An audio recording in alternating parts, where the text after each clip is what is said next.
তো hello' friends, আজিৰ এইটো ভিডিঅ'ত এই এলডিজেচিক পি টেবলেটৰ বিষয়ে আলোচনা কৰিম। তো আপোনালোকে জানে যে এইটো এটা পেইন কিলাৰ মেডিচিন হয়। বিষ হ'লে বিষ কমাবৰ কাৰণে এইটো মেডিচিনটো টেবলেটটো দিয়া হয় আপোনালোকক।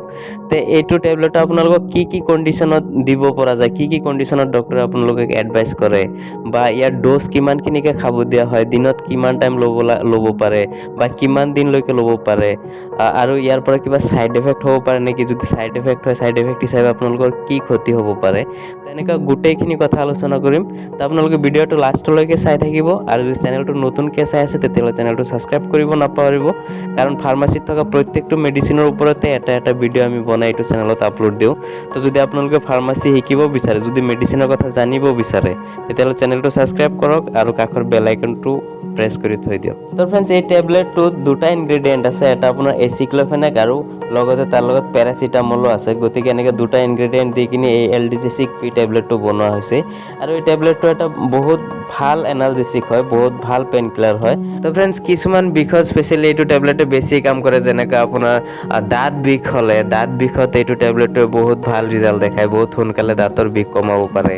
বা আপোনাৰ কেতিয়াবা দুখ পালে, আপোনাৰ যদি বন ফ্ৰেকচাৰ হয়, যদি হাড়ি ভাঙে, যদি হাড়িটো ফাটে, বা হাড়ি নাভাঙিলেও যদি আপোনাৰ চফ্ট টিচু চুৱেলিং হৈ থাকে, তাতে কেতিয়াবা বহুত বিষ হয়, আপোনাৰ বনটো ফ্ৰেকচাৰ নহ'লেও মাচলখিনি চুৱেলিং হৈ থাকে, তাতে এক্সৰে কৰিলে তাতে চফ্ট টিচু চুৱেলিং বুলি দেখায় ৰিপৰ্টত। তো সেনেকুৱা কেছতো এই বিষটো কমাবৰ কাৰণে এই আপোনাৰ এলডিজেচিক পি টেবলেটে বহুত ভাল ৰিজাল্ট দেখায়।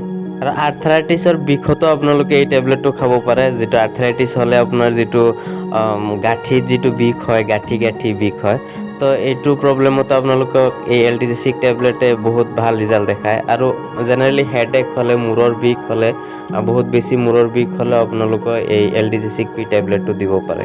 আৰু ইয়াৰ উপৰি বাকী যিকোনো কাৰণতো যদি আপোনালোকৰ মাচুল পেইন হয়, যেনেকৈ আপোনাৰ বেছি এক্সাৰচাইজ কৰাৰ কাৰণে হওক, বেছি ৰানিং কৰাৰ কাৰণে হওক, খেলা ধূলা বেছিকৈ কৰাৰ কাৰণে হওক, বা বেছিকৈ জিমত গৈ বেছি জিম কৰাৰ কাৰণে, বা যিকোনো কাৰণতে যদি আপোনালোকৰ মাচল পেইন হয়, মাংসপেশীৰ বিষ হয়, তে সেনেকুৱা ক্ষেত্ৰত আপোনালোকে এই এলডিজেচিক পি টেবলেটটো দিব পাৰে, আৰু তাতে বহুত ভাল ৰিজাল্ট দেখায় এই টেবলেটটোৱে।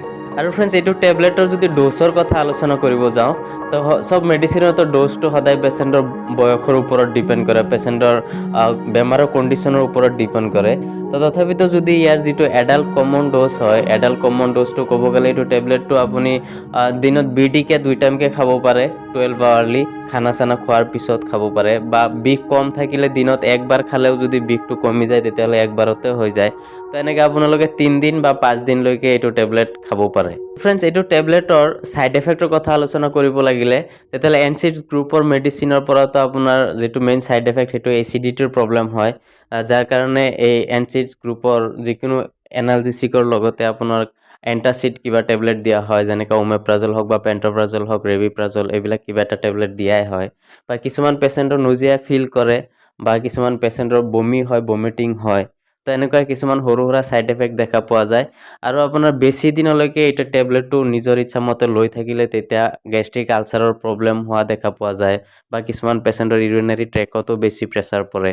তো এইটো টেবলেটটো আপোনালোকে ইমান বেছি দিনলৈকে লৈ থাকিব নালাগে। যেতিয়া বিষটো শেষ হৈ গ'লে লগালগ এইটো টেবলেটটো লোৱা আপোনালোকে বন্ধ কৰি দিব লাগে।